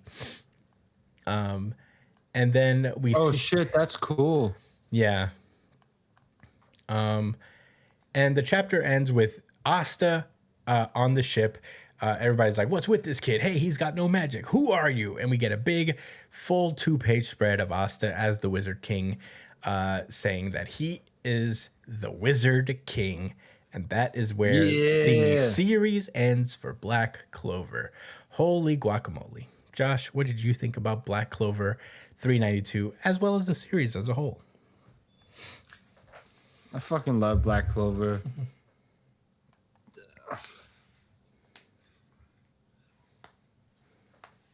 There's a lot of pressure right now. There's a lot of fucking pressure right now. I guess I could start with the chapter. I'm fine with where everyone was left off. I know you didn't talk about it, but the chapters leading up had some great action. The author really made sure to put a lot of care into ending this series when he was way past the point of that being the case. That's more than we got from a lot of other situations. So I always appreciate it. This was such a straightforward series. Mm-hmm. Straightforward shonen, had combat that was, drawn really well, but with characters that were like really likable, that made you want to follow and see like the potential that they had. There's a lot of surprises in the series. This was like such a just standard good series. This could have easily been the Naruto of a newer generation, if it got a little bit more exposure in this country. Although I'm not trying to compare too much. I'll just say that, I think Naruto is maybe a little bit deeper than this series, but it's great. Even when I think about like other series that have finished, like Undead Unluck, like it was a really, really unique series, and I had such an enjoyment from reading it. but I don't think I'd recommend it to every single person that reads manga. You know, for more reasons than one. But like Black Clover, I would just say, hey, if you're looking for something to read and you really want to read some shonen shit, and not get into anything that's too like emotionally like overbearing or too complicated, Black Clover is a perfect series. I'm sure the anime is great too.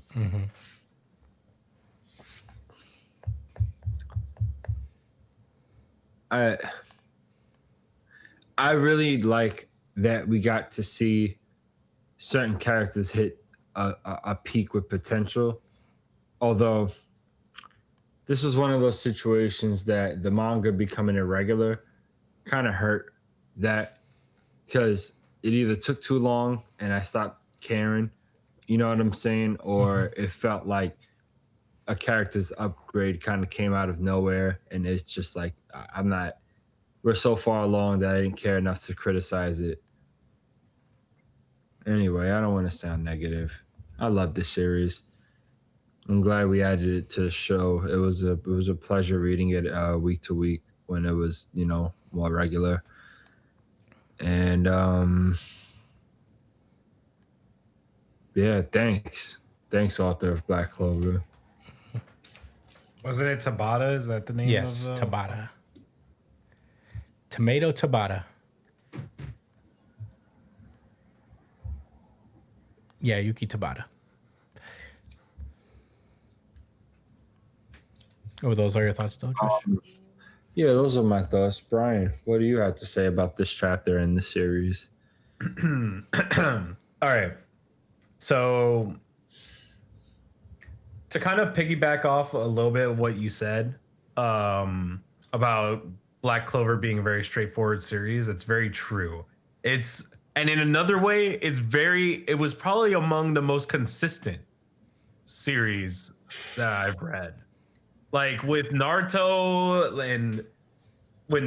and like, Bleach and stuff like that, it felt like they were pressured to try to do something different at some point, or pressured to do something out of character with their series.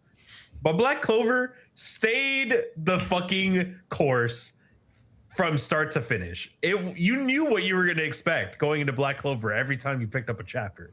You know what I mean? Your mind isn't going to be blown. Like, you're not going to pick up a chapter and be like, man, I'm excited to experience a big twist, or I'm excited to see the unpredictability of this. No, you knew what was going to happen in Black Clover. And in a way, that worked for the series in a lot of ways. Like when you pick up Black Clover and like right after reading a bunch of like shit that's doing a lot, like Kagurabachi, like say, you're reading Kagurabachi, you're reading One Piece, you're reading all these series. Yeah, like that have an insane amount of substance. It feels good to be able to relax and take a deep breath and just have fun reading a series like Sakamoto Days in that vein. So Black Clover, I don't know. I'm gonna miss it. It was like a nice, like traditional Shonen Jump manga. It was the traditional Shonen Jump manga, and it did it good. And I don't think we'll have another manga like Black Clover for a while.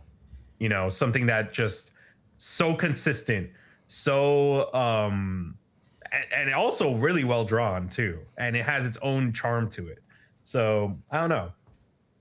I think that Tabata did great with this series, and I think it's only up from here for Tabata. They can go on to do something even more special with their work. But that's it. I don't have much else to say. All right, Black Clover. So this is one of the we started the show, like the podcast, in 2019, and this was already in the lineup. We were talking about Black Clover every week. Yeah. So, and with the shift to a 3 month schedule, there's like a magazine that publishes 3 months, like every 3 months. So I think Yeah, every 3 months. So, Black Clover fell into that for, reasons. I mean, it makes sense, to be honest. It gives them more time. You don't have to be so stressed out about a deadline. And there's not a disproportionate amount of chapter. This final chapter was actually 21 pages, which is kind of nuts. Yeah. So, a lot of stress must have been alleviated from this guy in terms of making manga. So, yeah, with that, it came harder to cover it because, we would have to, just remember every time. And we read a lot of manga for the show, as well as just in general. So, I just didn't want to do it any disservice. But Black Clover, like everybody said, it was a series that what you see is what you get. It's very on the nose shonen. The series kind of ends with all of the major consequences of the final battle kind of being erased in a sense, which normally I'm not a huge fan of, but this is just consistent with what Black Clover is. I think Black Clover is kind of the last of its kind. I don't think we'll get another series like this because, we're in this weird advent of Jump changing, not necessarily into a darker direction, but more of a complex, more intricate power systems, more intricate dynamics between characters and world building and all that stuff. So I don't know if we'll ever get a simple series like this again because it'll be hard to pull off. I mentioned at the top of the show that I'm having trouble connecting with New Age's Exorcist, which I feel is kind of in the same vein. It is very standard shonen type stuff, but there's not a lot of heart in it in the way that there was with Black Clover. There's just something kind of intangible that you can ascribe to Black Clover that you can't necessarily do with New Age. But I'm also not that far into New Age, so I don't want to go too hard on it. But that's what I mean. Yeah, man. And plus, like Brian said, I think it was really cool to see this guy's art evolve in real time. He had good art in the beginning, but it got really good down the line. And it was cool to see that change happen. But yeah, I'm happy for the creator of Black Clover. If I want to nitpick one thing I didn't really like about this finale, it's this thing with Mimosa and Noelle. I feel like there could have been a stronger You didn't care for that? I don't mind it in that sense, but I feel like we could have just had Noelle being with her family because that's her character arc. That's Yeah. I don't have any problems with her wanting to get Asta's affections, whatever. She's the love interest, and so is Mimosa to a degree. Yeah. I don't mind that so much. I don't love it, but I don't mind it either.